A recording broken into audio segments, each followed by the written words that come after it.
Okay. Are we good to go? All right. We did it. We did it. This is Tempest NJ. What's up? And we're going to debate something hot because right now, everybody who likes Resident Evil, they're busy. We're not. We don't have the game yet. So we have on our X account, there was a account I've been following that The Last of Us fans might like. It's Life is a Game magazine. And someone there's been doing a playthrough, first time playthrough, and it's of The Last of Us Part 2, and they're kind of like going through and updating like what they think about the game along the way, and it's been pretty cool. So someone posed the question though recently, actually it was today, about I don't know, like what was it, questioning like Abby's motivation. I think they were talking about her physique, right? Mm-hmm. You know how she's like, looks like she's on gear, you know, she's been juicing a little bit. So they were talking about, oh, well, you know, that's because of, you know, her motivation, you know, because she's just like fueled by this rage that she has. She wants revenge. And honestly, I agree with that. Mm-hmm. I agree that she weaponized her body. She spent time, you know, in training. She could not miss training, remember? She's like Owen wanted to do kid stuff, fun stuff. And she's like, no, we have training. And she just like did not want to miss anything that had to do with getting back at Joel. Mm-hmm. Even though for all those years she didn't know if Joel was going to live. Yeah, I mean, he got gotten ripped apart by a pack of clickers. He could have.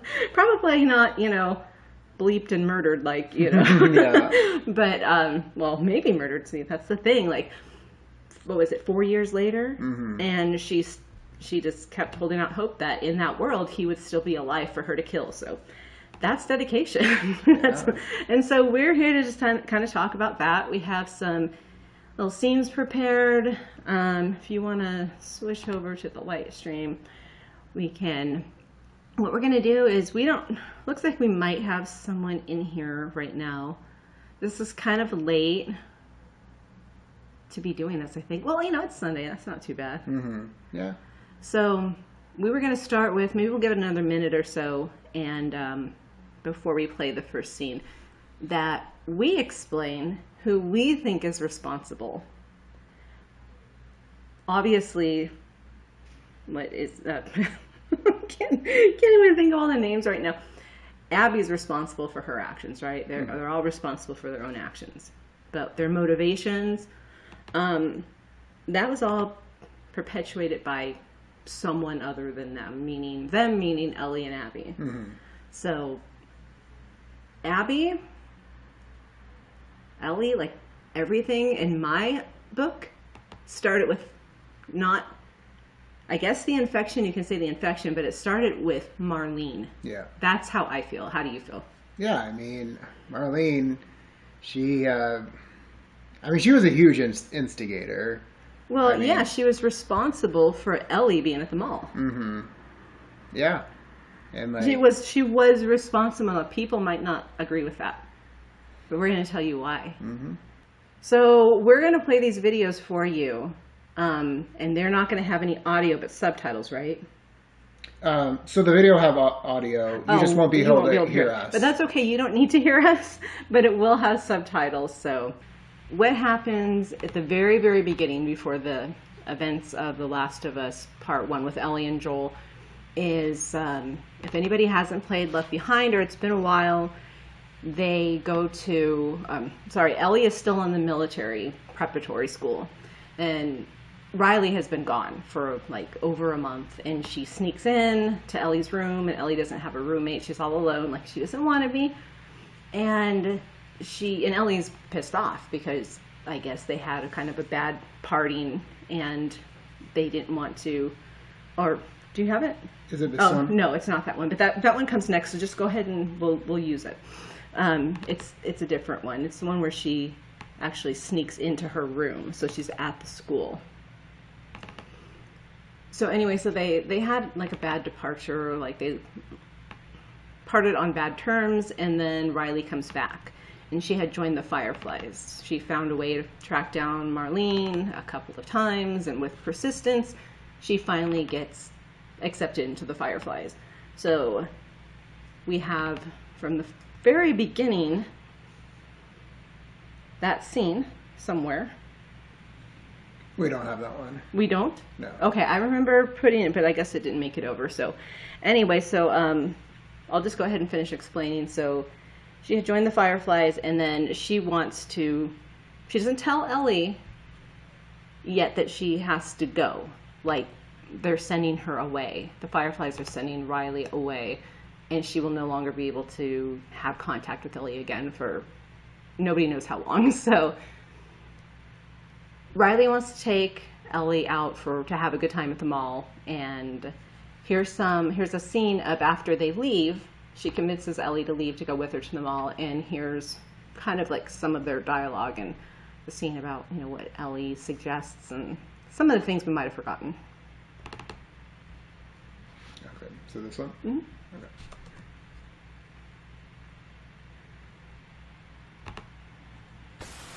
Okay. Careful, it's wet. Hey, so maybe I should join the Fireflies. Ellie, that was the first thing I asked my mom. She wants you safe at that stupid school. I'm not even supposed to come see you. Why does she care? She's worried I'll get you into trouble. Whatever. I can get into trouble just fine on my own.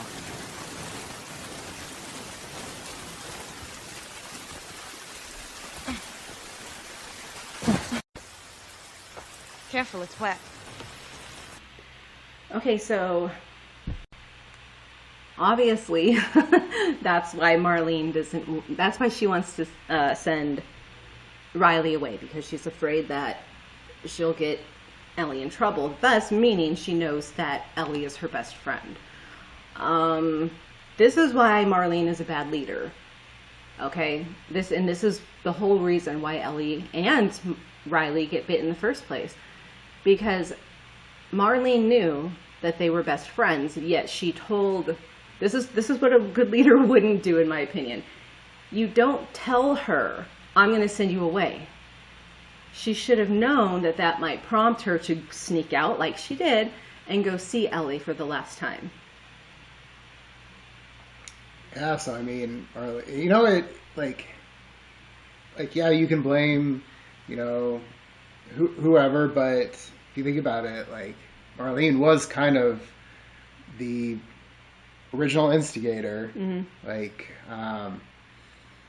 Because look what happened. Yeah, she did get Ellie into trouble. Yeah, like if it wasn't for Marlene, then that wouldn't have happened. Like yeah, like Riley wouldn't have snuck out to see Ellie. They wouldn't have gone to the mall. Like if she would have been able to say to Marlene, it's like, hey, I want to stay here. You know, I'll join your stupid Fireflies, but I want to stay here in Boston. But you know, like what you know, we find out that she didn't want her there, and so because of that, she went, you know, snuck out, went over, saw Ellie, went to the mall, all that, and then proceeded to make a bunch of noise. Yeah. And attract the infected. Yeah, so I mean, it was kind of a snowball effect that all started with Marlene. It did. So if you think about it, if Marlene, you know, Riley really wanted to join the Fireflies, and she got her way in, but Marlene had the knowledge that she was Ellie's best friend and therefore should have said nothing. She should have packed her up the next day and sent her away without warning. That would have prevented her, because Marlene knew she was persistent. She knew that's how she became a Firefly. Marlene put her through the test. So she knew. So that's why I believe that the events that happened, like you said, the snowball effect, started with Ellie getting bit.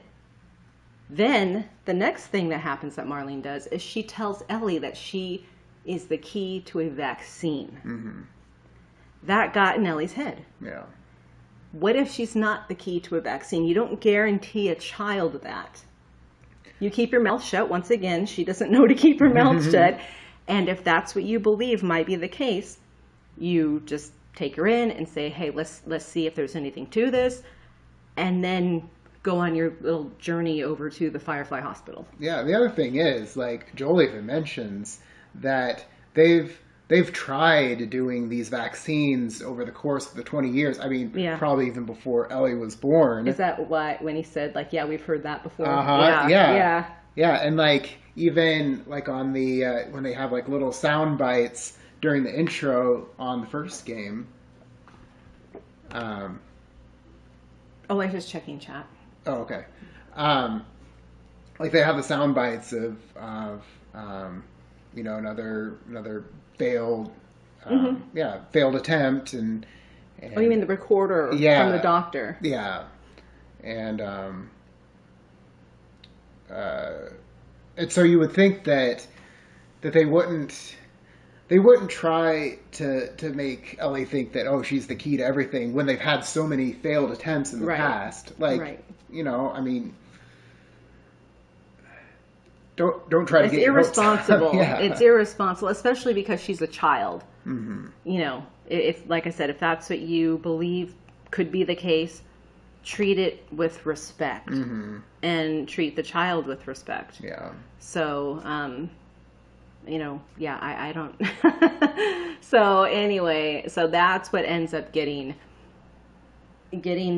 this situation where Ellie truly believes that she's the one that can save the world.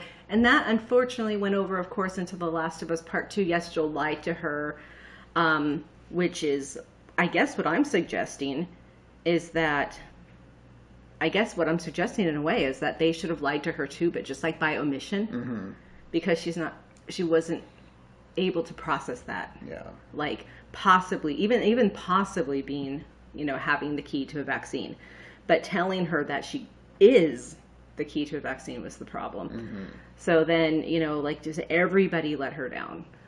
And by the time they get to the Firefly Hospital, was it St. Mary's? You know, she's convinced, although I don't think she's ready to give up her life no matter what anyone says. Yeah, and like both Joel and Ellie, they didn't know that it was going to come to that. I mean, Joel even had that conversation with Ellie, like, oh, they'll probably just take some blood and you know, be done with it. But I'm sure, like, even before starting their trip, that if Ellie knew, like, oh, they're going to fucking kill me in order to get this vaccine, she'd probably be like, hell no. It's like, well, I actually disagree with that. I think that she, at the very start, probably would have been like, okay, this is my destiny. This is what I'm here for. But then when she developed her relationship with Joel, she finally had a parent. She finally had someone that would stick by her no matter what, and that would accept her no matter what. That's kind of, I think, why she calls him an asshole at the final scene in The Last of Us Part 2, and he's like accepting of her being a lesbian. To not love him, to not care for him, because she's getting this love from him that she obviously needs and doesn't want to let go of and can't let go of. Yeah, and like in Joel's own way, telling her that she's worth more than that. All over again. Yeah, I do it all over again, a second chance. Yeah. So, I mean, how could you not? Yeah. I think even Tommy said that he would do the same thing if he were in that situation. He did at the beginning. Yeah. So, we've got a photo of not Doctor, but Jerry Anderson, BS. Not the kind of BS that you think we're talking about. Although that too, but bachelor's degree? Yeah, we found his bachelor's degree. I know many people have. You scan around in camera mode and you can find his bachelor's degree. So he's not a full-fledged doctor as far as we know, but he may have learned everything he knows from Dr. Reina Acosta. If you don't know who that is, you need to scan around the hospital a little bit. Yeah, so I'll go ahead and put this up. I'll leave it up for about 10 seconds, and then we'll go ahead and switch back, and we'll... Here he is. Here's the man. All right, here he is.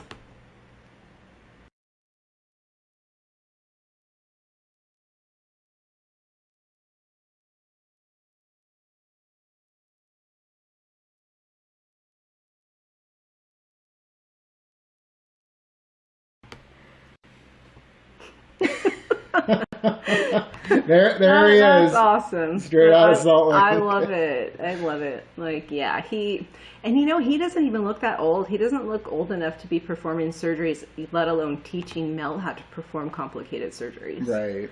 We know very little about this guy, and that means, like, pretty much anyone. Mm-hmm. Like, no one, no player knows enough about this guy to really trust him. Mm-hmm. With our Ellie. This is our Ellie, you know? And I feel really bad that our two favorite characters were so demonized in part 2. Yeah. And that a lot of fans actually went with it. It was like there was this, like, bandwagon or something that people were jumping on, hating on Joel. Mm-hmm. Hating on Joel is all of a sudden cool. Ellie was all of a sudden cool.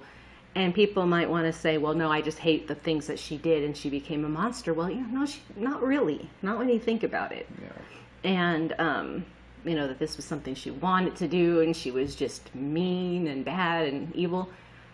No. Mm-hmm. I mean, look at the way she was in part 1, full of hope, even before that, in Winston's letter, he even said that she's, cheery and full of questions, and no one would know she was so sad.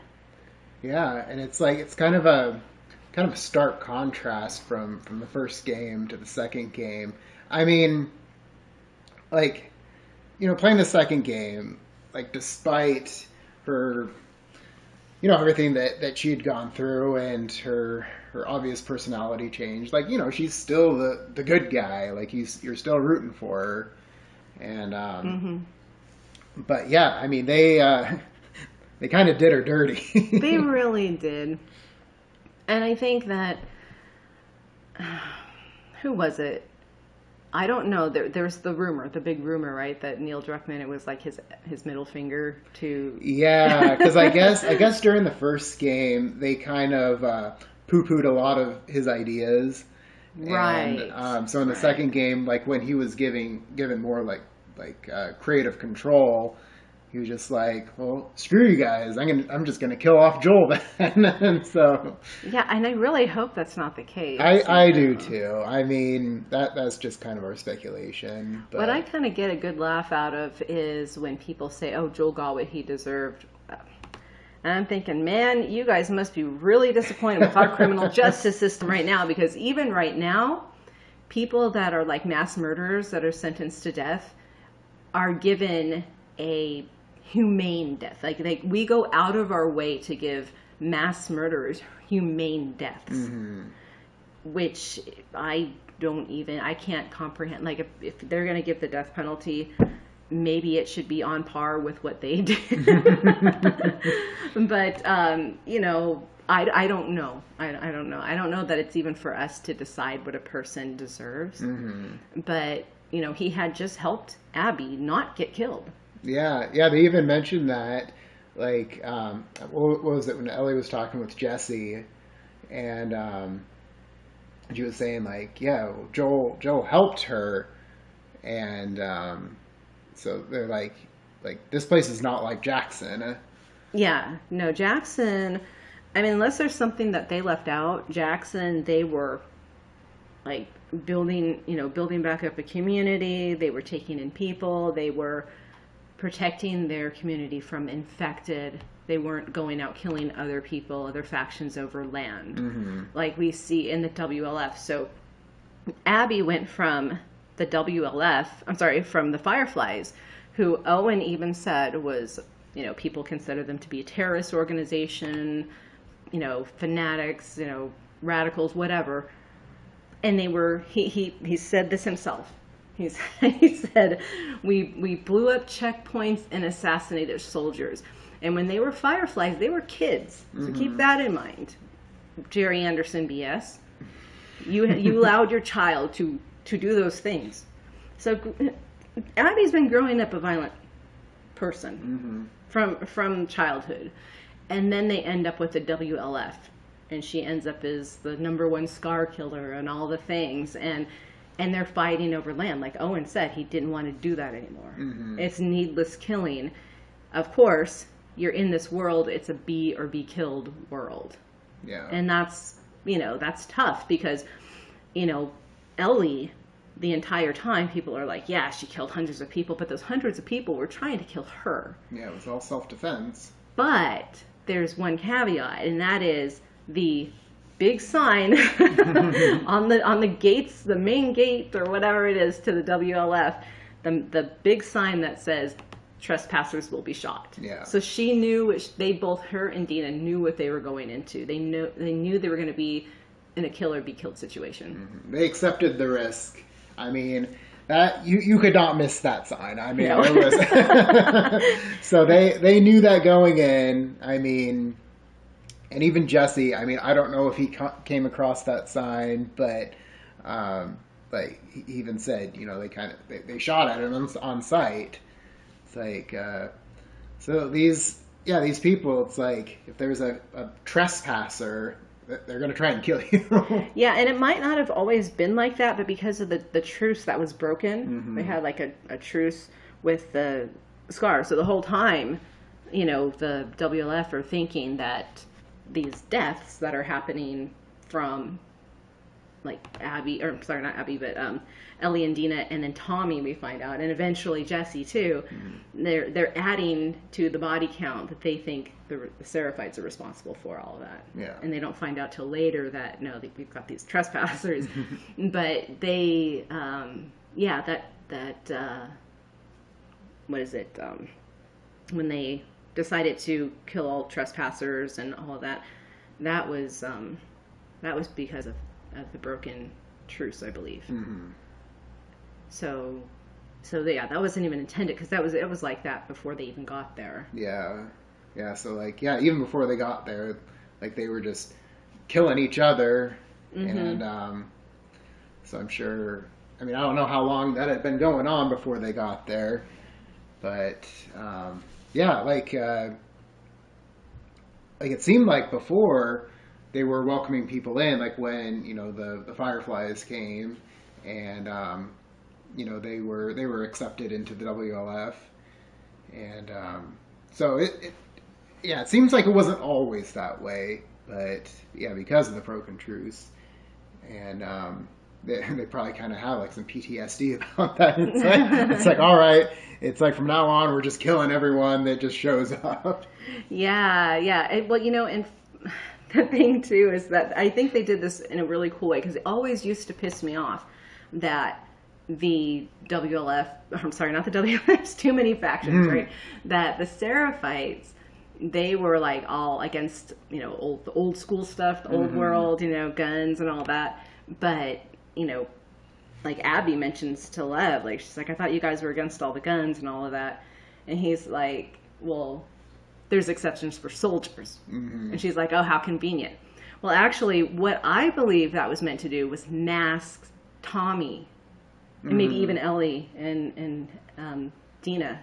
Yeah. From, so they thought it was the Seraphites the whole time, but actually Tommy was out there sniping and Ellie was out there, and Dina. So I think that kind of provided a good cover for them for a while. So it was, written in that way. That's kind of what I'm getting what I got out of it anyway. Yeah, I mean, it makes sense because, say hypothetically, if all of the Seraphites were using bow and arrows and everything, and if all of a sudden all their guys started getting sniped, they'd be like, okay, this... What the fuck? Yeah, this guy's not a Seraphite. Exactly. So, so that was, like I said, it used to piss me off, like, that's fucking unfair. Like, what the hell, of course, but no, then I thought about it a little bit. I'm like, oh, well, that makes sense from a gameplay standpoint, for a game. Right. It makes sense. So for the story, but so that's who Abby was hanging with, They had a choice. They didn't have to go to the WLF. There were other people actually looking for Fireflies, and there were people looking for Jackson, like Seth. Yeah. At the very beginning of the game, Abby finds that letter from Seth. And he's looking for Jackson. He's coming from San Francisco, where there were Fireflies, by the way. Apparently no one wanted anything to do with Fireflies, I guess. But But yeah, he was looking for Jackson. So people had their choice. They could pick and choose where they wanted to go and who they wanted to go with. Mm-hmm. Yeah. Yeah, because I mean, I would think that if they found out where there was going to be another Firefly base or whatever, they'd want to go there. They don't really say how they ended up in Seattle. I don't know if they were just kind of wandering off wherever, and then they just stumbled across the WLF, and then they took them in. But, you know, once they were in there, especially Owen, like, he kept hearing rumors, like, saying, oh, there's Fireflies in California, and Santa Barbara. Santa Barbara, yeah. And I would think that after they all got disbanded, then you would think that, oh, maybe we should go out looking for other Fireflies, especially since they were all over the country. They don't really say how they ended up. They don't really say if all of the Firefly groups disbanded. I mean, it's kind of insinuated that a lot of these groups didn't want to be Fireflies anymore in the first game, because they're like, you know, this one, basically the Firefly leader is telling us what to do, and they're not doing anything, so why do we even give a fuck? You know, remember that? Yeah, like clear across the country or something. Yeah, it's like, why, which is interesting because that letter was, I believe, found in like Pittsburgh, but the other side of the country would have been like California. Yeah. So it's like, I mean, what? That means that the Firefly leader would have been in California instead of in Pittsburgh, Boston, or someplace on the West Coast. And here's kind of like a little, what might be a clue to that. Like, Marlene may have been the Firefly, like, say, leader for a certain group or certain region. Because if you notice, the Firefly tags, they start with, like, in the ones, are over, like, on the East Coast. And then as they progress over to the west, they turn into twos. The numbers on the back of the Firefly tags that are assigned to each person. And then we get all the way up to 3, and then it stops at 3 until we get to Owen. Owen is the only former Firefly that has a 400 tag, which tells me that there's another group maybe a little further west. Yeah, so I mean, if there's the indication that, there are more groups further west, why didn't they try to seek them out? How did they end up at the WLF? But see, Owen must have fled from them to begin with because he was in Salt Lake. And I think they were 300s. But then there was a mix of them too, because they were traveling around, going back and forth, and then a bunch of them ditched the hospital in, what was it, Eastern Colorado. Right, yeah. Eastern Colorado, where in Colorado one of the other immune people is found. If you don't know, you can ask us if you want, but we'll save that for later otherwise. But another immune person found there, and that is actually in Left Behind. You're not going to find it in the main campaign. Yeah, and like even if you go off of sheer just like numbers, I mean, Ellie can't be the only immune person out of. I mean, they said what was it, like 2/3 of people had died. Like 60% of the population. 60%. Yeah. And so, I mean, that would still leave a population of around, say, 3 billion people. And it's like, out of 3 billion people in the entire world, Ellie can't be the only immune person to this. No. What they're doing is they're killing all people that have been bitten. So, like, the very first person that I suspected to be immune was at the very, very beginning of the game. Well, you know, the beginning of like Joel's gameplay. And he goes out into the street, and the soldiers, they come out of a building with some people that, you know, they're searching. They were hiding away in this building. And one of them, they scan them, and one of the women turns up to be positive for infection. And she says exactly the same words Ellie uses when she gets scanned, and that's, I'm not infected. I'm not infected. So this woman probably was not infected. Yeah. She was probably just like Ellie. She probably had gotten bit. She probably was showing up as immune, meaning, you know, outwardly. But inward, you know, she still had the infection circulating. And she wasn't she wasn't infected. Yeah. Or at least she wasn't showing signs of infection. I mean, she was immune. That's what they want to call it in the game. Mm-hmm. Yeah, I mean, the only thing they were going off was that little the little indicator that they'd go up, scan them. It's like if they're infected, they get shot like right away. I mean, who knows like how long that woman that they shot had before she got bitten. Mm-hmm. Like she could have been like that for weeks Or months. Yeah, or months. Yeah. And they're probably just going around trying to get in a quarantine zone so they can get some food, and then just all of a sudden, just like, oh, you're infected, you're gonna kill you. Yeah, and they even portray that in the show too. Yeah, they do it differently, and unfortunately, they do it with a little child. Remember the little girl? That's right. Yeah, and they give her an injection. They're really humane about it. They're very humane about how they put this child down. She could have been immune too. Mm-hmm. Who knows how long she had been bitten? Yeah. So it's like, when Joel says that, there's dozens, he might not be wrong. Could be right. Yeah. As a matter of fact, I'm positive that would be correct. Mm-hmm. I mean, I get he said it in order for Ellie not to, be suspicious or anything, but I mean, that could have been a correct statement that he had made. Yeah, but Ellie was so brainwashed with the idea that she was the only one, the key to making a vaccine. Right. And that was because of Marlene put that idea into her head. And then she put it into other people's heads. Mm-hmm. Because when she showed up at St. Mary's Hospital later, she was documenting in her journal. Remember, she was documenting in her journal that people were looking at her funny, and she was getting all paranoid, and she wanted to leave. And so, I think her actions were absolutely selfish, but going back to that moment at the hospital in the end, I want to say she absolutely knew Joel would do what he did. Yeah. I think that she told him on purpose, because she knew he would do that. Yeah. Because remember in the hospital when Joel wakes up and she's in there and she's with a soldier. She doesn't go in there fearless by herself. She brings a soldier in there with him, and as soon as Joel sits up in the hospital bed, she gets up out of her chair and she backs the fuck off. She's she knows he's dangerous. Yeah. She knows what he's capable of. Do we want to play that part? Yeah, we can play that part. Yeah, we have that video for you we're just talking about. Yeah, watch her body language. It's very telling. So it's Joel in the hospital. Yeah, so give me a minute here. I'll pull it up for you. All right, here it is.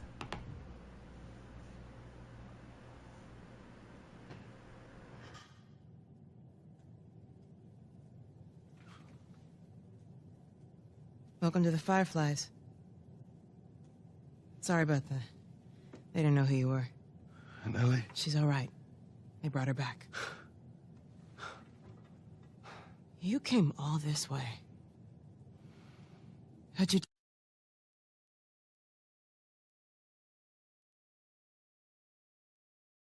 do it? It was her. She fought like hell to get here.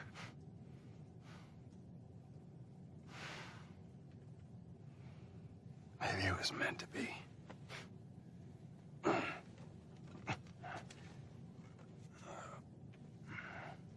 I lost most of my crew crossing the country.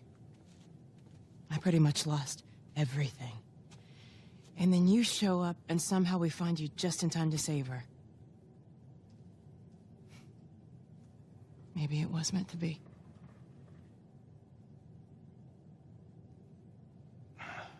Take me to her.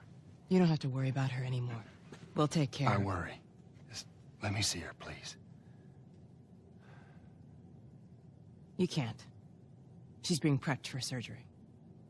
The hell do you mean, surgery? The doctors tell me the cordyceps, the growth inside her, is somehow mutated. It's why she's immune.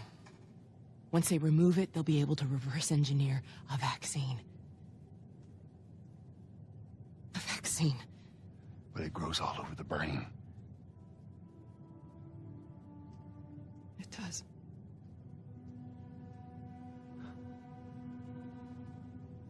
Find someone else. There is no one else. Listen, you were gonna show me where... Stop. I get it. But whatever it is you think you're going through right now is nothing to what I have been through. I knew her since she was born. I promised her mother I would look after her. Then why are you letting this happen? Because this isn't about me, or even her. There is no other choice here.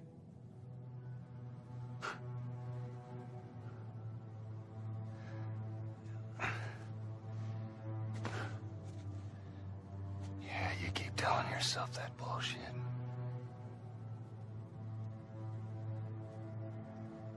March him out of here.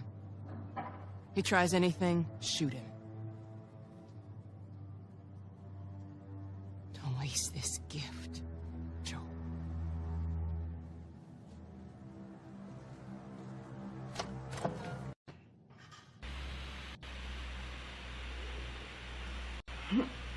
So, march him out of here? They didn't even give him his guns. They didn't give him his payment. You know? But here's where it gets even better. After he rescues Ellie and gets down to the parking garage, she's there waiting for him. Mm-hmm. Now, how does she know? She knew because she knew that Joel was going to do this. Yeah. She had to have. In the first game, she even mentioned, well, this is the first game. She even mentions at the very beginning that she knows what Joel's capable of, and what is it? She says that she wants to sneak around the soldiers, even though I know that's not your style, she says. Mm-hmm. So, yeah, she knows. She knows. Everybody knows. Yeah. I have this, suspicion that will never be confirmed because she's gone, and those fireflies, those specific, he didn't wipe out all the fireflies, because look at the Salt Lake crew.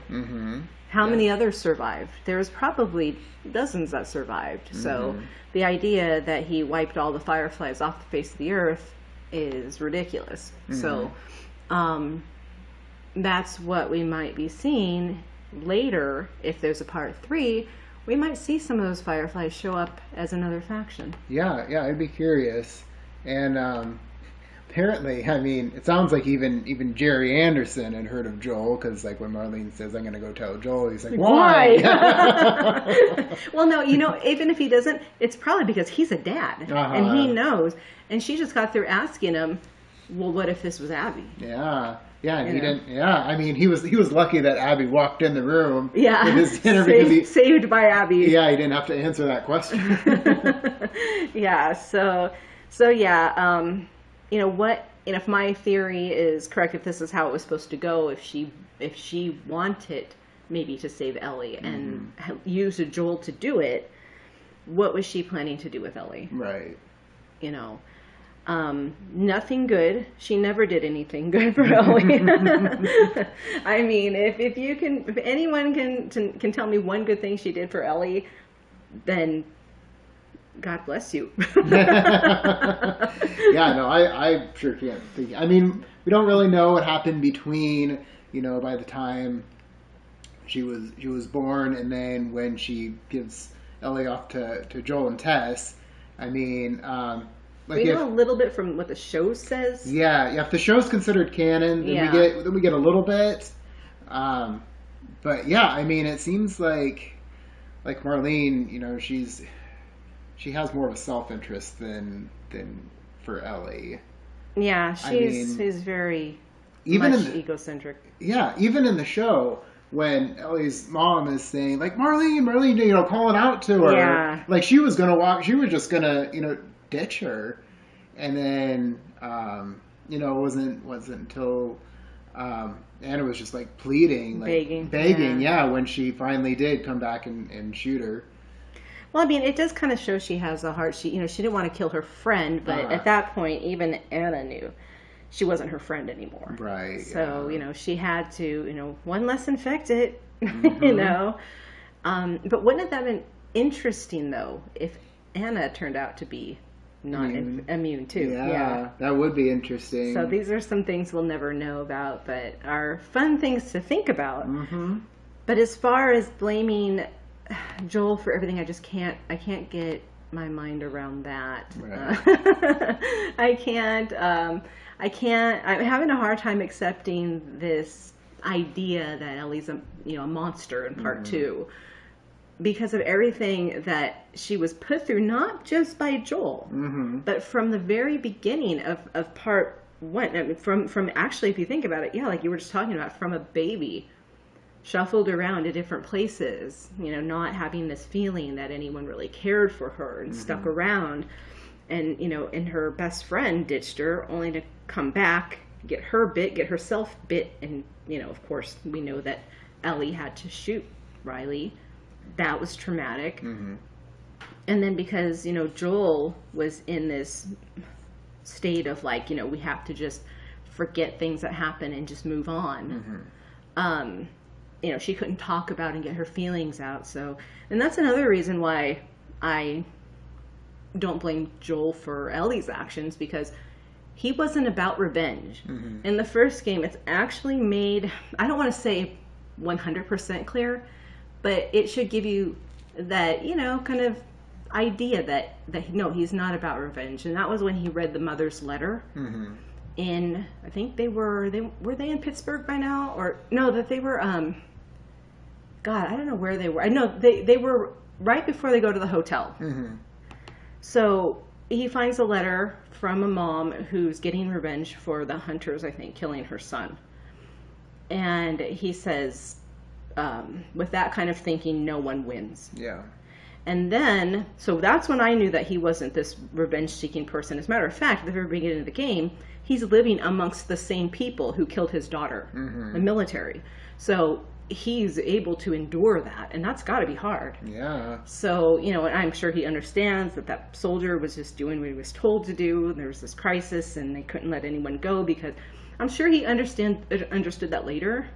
But that takes a lot. Oh, absolutely. That would take a lot, and, for a person, for a parent, to like live amongst the people that took your child's life. I'm sure even for the soldier, it was hard too, because oh yeah, like when he's on the radio and he's like, there's a kid, and he's told, do it anyway. Yeah, it's like, and he's like, but like he's not even processing at the time. So much is going on. It's very chaotic, and nobody knows what's happening. Yeah.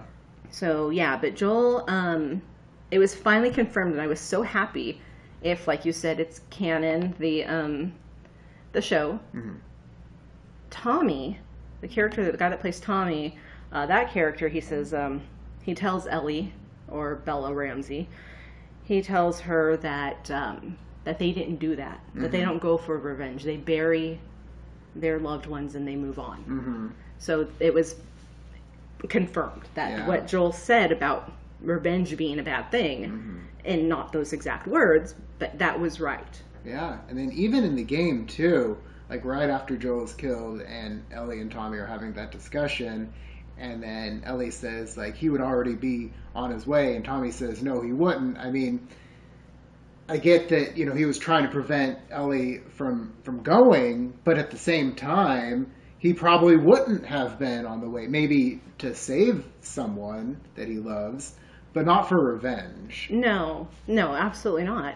No, they finally, like I said, made that very clear. It was vague, maybe, and a lot of people miss these things. There's actually one letter that I missed several times, and it was about the hunters. And I know this is not about revenge, but it's about more of Joel's background, what he did and being with the hunters, which interestingly is what he revealed to Ellie. That out off of his chest, and she already kind of figured it out anyway. He finds this letter in the place where Henry and Sam are holed up when they first meet, and it talks about these people. It didn't start out that they were hunting. They were surviving. They were helping each other. And then one day, some of the kids and teenagers went out and they killed some tourists, is what they call them, took their stuff and brought it back for the group. And then the leaders decided, oh, this is a great idea. We're all going to do this now. And some of them resisted. Nobody wanted to do it. But the ones who really stood up and resisted and spoke out, they got executed. Yeah. So freaked everyone out. I mean, everybody got scared and they're like, oh God, we better do what they tell us to do. Otherwise we're going to get executed. Joel could have very well been in that same situation. I'm sure it's very likely. Right. But, so we don't know. We don't really get to know. I think even in The Last of Us, the show, they don't give that backstory. Yeah, they really don't. They don't give, like the way back when this first happened and when him and Tommy were together. They talk about it a little bit, but they don't really go into great details about those days. Yeah, exactly. Yeah, and like even, when Joel's talking to Ellie and, they talk about that, he said he's been on both sides and that's probably the reason, like he didn't want to get executed. And so he was kind of forced to be a hunter and, it kind of like the kill or be killed right situation. Right. And maybe that is why he escaped to the quarantine zone. Yeah. Because that was probably the lesser of two evils. Yeah, exactly. I would think that. I would think, okay, it's probably better to be in the quarantine zone and just live out my days like this than to kill, just to stay alive, to kill other people that I don't want to have to do. So, I mean, I would rather be in the quarantine zone. Right. So it probably took a lot. It was probably like a gang or something, where, it takes a lot to get away. Mm-hmm. So I don't know what he had to do. They don't tell us, and maybe they never will. Right. If there's any other lore out there that anyone knows of, because, they do comics and they do, novels sometimes for these games. These meaning like games that are narrative driven. If there's anything, I haven't seen it. Yeah, I haven't either. And we've looked around and read the comics and but I haven't really heard anything else like I mean I know in the show they kind of go over like the the time between Outbreak and then like during Ellie and stuff, but kind of hoping that they do have a prequel game. I mean, that... It would... Yeah, I think they tried to take care of most of that with the show. Mm-hmm. But it wasn't very satisfying. It wasn't. Like, I think if they end up having a game, plus, we'd be able to play Joel again. And I'm sure a lot of people would be happy about... I want to play Joel again! Yeah, I'd totally play Joel again. And, it'd be able to... kind of go into more detail about what happened during that time. Yeah, absolutely. I think though that at this point, probably more people are interested in what comes next for Ellie. Uh-huh. I think people are satisfied. At least it seems to be that people are satisfied with Abby and Lev, I guess, even though we don't really know that they actually found the fireflies. Yeah. Now, just because, like, if you look at the screen, it's sunny, right? Mm-hmm. But, like, the boat is stuck there. Yeah. It's stuck there, and it's pointing towards the sea. Now, everybody says, oh, well, when Ellie's boat was pointing towards the land, which means she couldn't leave, it was symbolic of this and that. And Abby's was pointing towards the water, which was symbolic of her escaping. But now her boat is pointing towards the water. Yeah. And it's stuck. So maybe they're stuck in a bad situation and it just happens to be a sunny day. Right, yeah, exactly. I don't know. But, I mean, yeah, like, I'd love to know what some people think about that. And why... And this, has to do with Abby, of course, so she's supposed to be on... the island, Catalina Island. Why Catalina Island? And this is interesting because what's her, Haley Gross? Is it Hallie or Haley? I don't remember how exactly. Sure. It's she says, and this is like long after I asked the question. She says, "Well, why Catalina Island?" And I'm like, exactly, because if anyone doesn't know Catalina Island very well, it's not a place that you can inhabit very easily. They don't have access to fresh water unless it's like. It has to be provided. And I don't see a way that can happen in some like apocalyptic world. Yeah. Right now, currently, you have to be on a waiting list to live there. It's very small. Most of it is protected by a conservatory or whatever. It's like the land is protected heavily. Mm-hmm. So they only have this small area like Avalon or whatever where they can actually, I think there's like 4,000 residents. Mm-hmm. And that's all they can. And they have to conserve on water. the restaurants, like the casinos and everything, you have to use paper plates, plastic forks. They don't run the dish because they can't run the dishwasher. Yeah. They can't run the dishwashers, the laundry. Everybody has to go to the mainland for a lot of these things. So it's very, very interesting. So yes, why Catalina Island? What can they even grow there? Yeah. I mean, I understand it's not being protected anymore in this world, by this, conservancy or whatever, but it's, oh, you know what? We have a picture that guy let us use. A photographer, was it Hermosa Wave or something like that? Photography. Yeah. Has a really great picture of Catalina Island with the birdies. Yeah. Is that right? That he let us use that for a Last of Us video, but we never actually did that video. But maybe we will sometime. Yeah. Because there's a lot to talk about. I mean, now, granted, Santa Barbara is like 100 miles away, and across the sea, or whatever. Not across the entire sea, but you do have to do some traveling. I think it's about, about 45-minute ferry ride out to Catalina Island, something like that.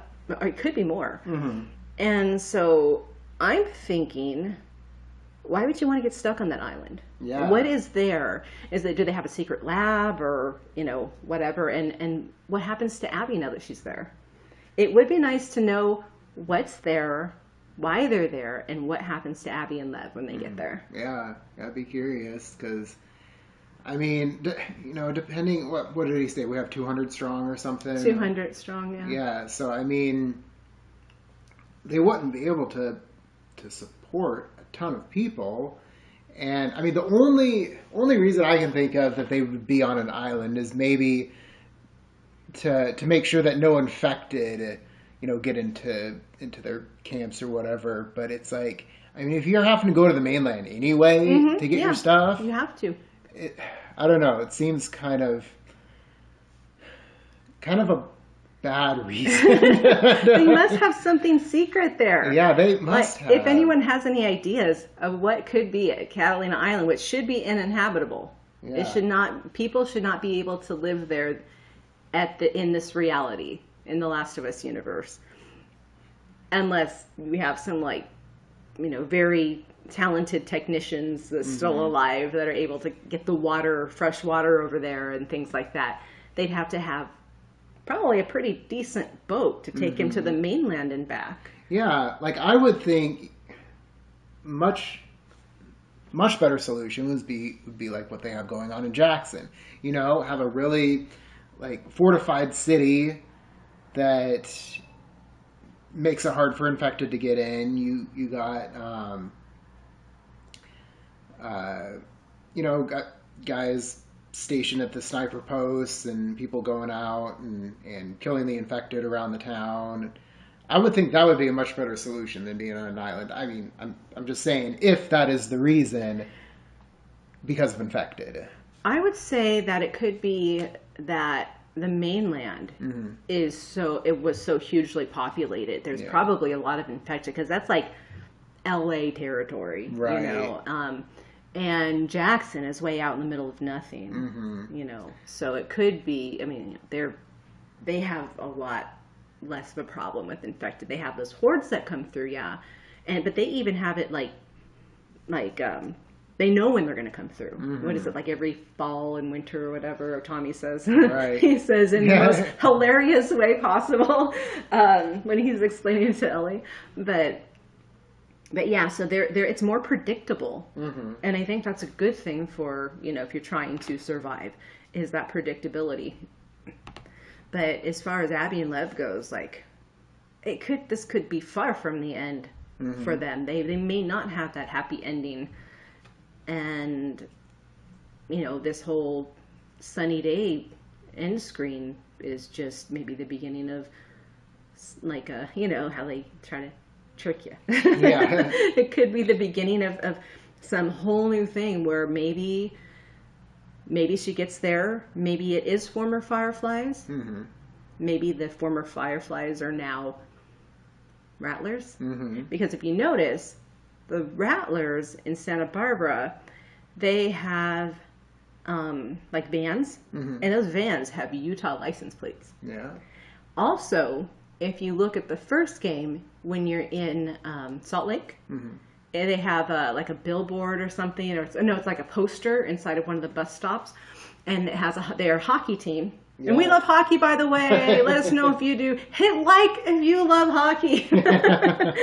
No, just hit like to help the algorithm. I know everybody says that, but subscribing is not necessary. It's not a popularity contest, but we would like to get our content, viewable. Just it helps to get us up there. So that's just a favor. Thank you. But no, it's the Utah Snakes is the name of the hockey team. And they have like a rattlesnake thing, a symbol or something. But yeah, Utah Snakes.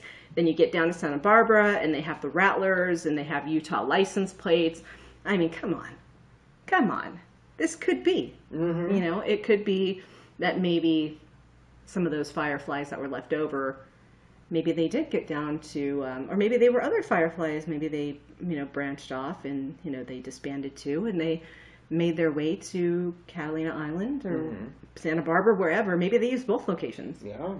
And they, maybe they formed the Rattlers and they're doing some crazy things. And maybe they are the Rattlers. Maybe they're growing the food and taking it back to the island. Yeah. And there's all kinds of possibilities.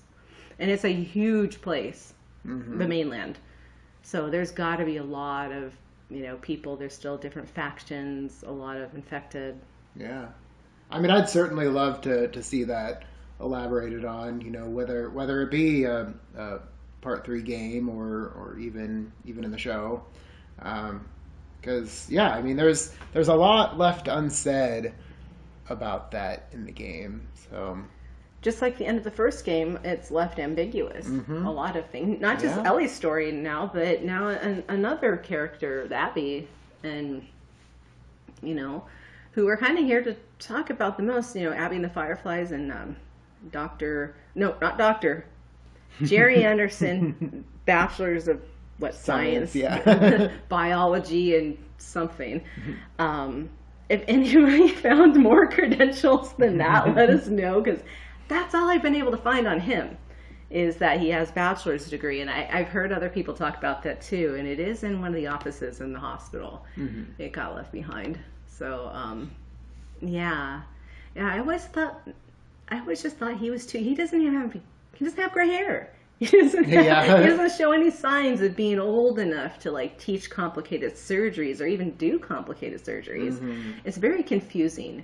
If Naughty Dog wanted us to believe that, they should have made him look older. Yeah, because I mean, he looked like he was maybe fresh out of med school.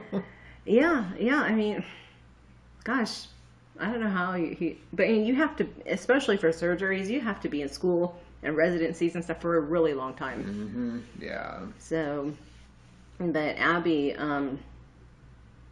just kind of going back to the main point, as far as, I don't think it's fair to compare Abby and Ellie, really. They've both been through their own set of circumstances that were very difficult, that children should not have to go through, and they handled it in different ways. And, I would say that if you had to choose, who has led the worst life, who has done the most killing, it would have to be Abby, because she was a Firefly in her childhood, and she was a WLF soldier, and her, throughout. I mean, she was never in a situation where she was not killing or having to kill or killing willingly. Willingly, that's like a key word right there. She did not have to stay with the WLF, but they did. Now, here's something cool. Here's an interesting fact. When you go to find Joel as Ellie in the beginning, and you come across, you go into that Baldwin mansion, whatever, where they kill Joel. The WLF, their bags are there on the counter, and they're wearing the jackets with the patches. And Ellie says later on to Tommy that, she says the name, she says the Washington Liberation Front, that's what you said was on those patches. Well, when you go back and look at the patches, it does not say that. It just says WLF. So I have a feeling that Tommy already knew that he knew of the WLF. And maybe he had an encounter with them at some point in his past.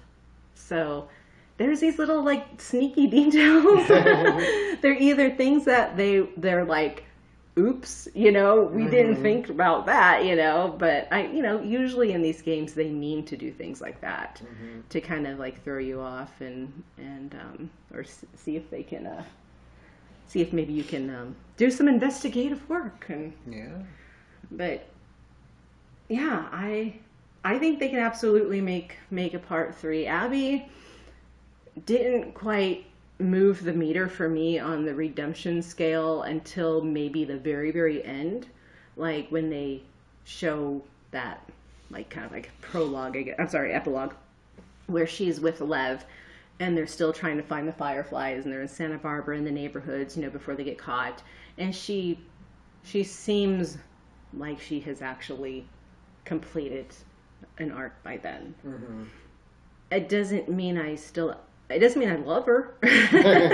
I just think that she's finally at like approaching a likable state, what people can consider more likable or redeemable, but they don't show enough of her and Lev. But I think you can hear enough in her tone of voice and her demeanor and how much she cares for Lev.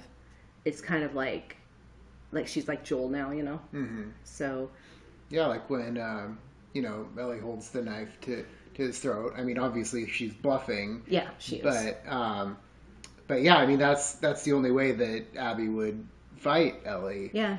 It's like she knew. Yeah. Because Joel had done that. I mean, if she didn't care about Lev, she'd be like, all right, yeah, go Yeah. Like, fine, I'm taking the boat. Yeah. And then like I'm still not a Abby fan by any means, but when she's getting ready to go in the boat and Ellie wants to fight, she's like, and Abby's like, I'm not doing this, and so yeah, you can tell that she's just kind of done with that, but yeah, she doesn't want to fight. Yeah. But she's in no condition to fight anyway. Not really. Yeah. So I mean, who knows? Maybe she doesn't want to fight because she knows she'll get her ass kicked. It's more likely. But she gets up that energy and that adrenaline when she thinks that Lev's life is in danger. Right. So like Joel, Ellie knew. Like it was really cool how they made Ellie really examine what was going on. Like she stood by and she watched Abby go, cut Lev down and pick him up and say those same words, "I got you." Like Joel used to say to her, "I got you," and carry him the way Joel carried Ellie. There's all these parallels. And she's standing back and watching it, and it's registering with her. And she's like, okay, this woman will do anything for this child, just like, Joel. So she knows that if she just even presents the slightest threat to this child, that's Abby will do what she wants her to do. Yeah. I don't think that she would have killed. Even Neil Druckmann said that no, she would not have killed. Now I think Hallie Gross wants to believe that, but she's weird. I mean, and I don't mean that in a bad way. I just mean like some of the decisions some of the things that she wanted to do in the game were they were actually worse than some of these other ideas we've been talking about why do Joel and Ellie so dirty. I think she was like for Ellie killing Lev, or for Ellie killing Abby, or something like that. I don't remember exactly, but she was wanting it to be even more dark than it already is. So, but no, Neil Druckmann. I'm just gonna go with his, what he says, because it's being the creator and the main writer or whatever. Like, I'm gonna go with his interpretation, which is what I got out of it too, is that she just knew that that's how she can make Abby do what she wanted. But I don't think look at how she reacted when she killed Mel.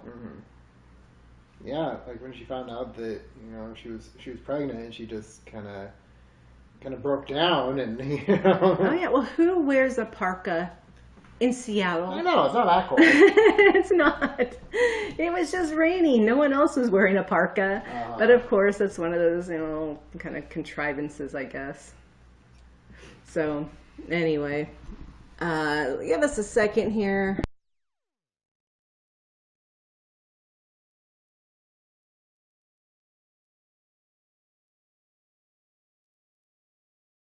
So, yeah, sorry about that. Just had to take care of something real quick. But our time is about up anyway. We actually went over. Yeah. We were having so much fun talking about this, and we would love to get into more. If if you want to hear more, this is going to be on YouTube forever. On Twitch, it's going to go away within a few days. Yeah, I think we'll do that for a week or. Yeah, on YouTube, if you want to let us know if you want more discussion pieces, if anyone wants to join in, because we love a good debate. Yeah. I don't know. No one has we've had some viewers on here, but no one has said anything. Yeah. Does that mean we're right?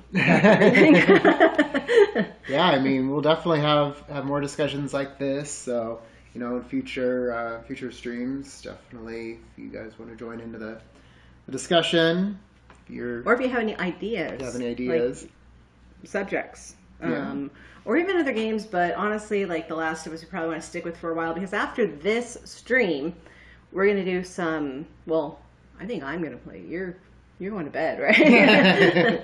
I have a game, Grounded Plus, going on, and I don't know if I'm going to mute the chat on that one after this, because I don't want to talk anymore about this. I want to focus on the game. So yeah, we'll see. But it'll be a little while. It's 10 o'clock. Yeah. On a Sunday. Mm-hmm. So there's still a little bit of time. People are still chilling out right now. Yeah. So anyway, and thanks for joining in, for whoever joined in. This is actually our first live discussion, like real discussion. We tried to have one about the game Control, and it didn't go over well. I think it's just because it's not as big of a game as this one. So yeah, thanks for those who tuned in. And again, please because it helps the algorithm. You don't have to subscribe. Like I said, it's not a popularity contest. It's just an algorithm thing. It's just kind of pushes us out to, for people to see the video more. Mm-hmm. Spread the love. That's right. All right. So again, this is Tempest and Jay from Target Fixation Gaming. We also have an account on X if you want to stop by there and give us a follow. Otherwise, we will talk to y'all later. Thanks for tuning in. We'll see you in the next one.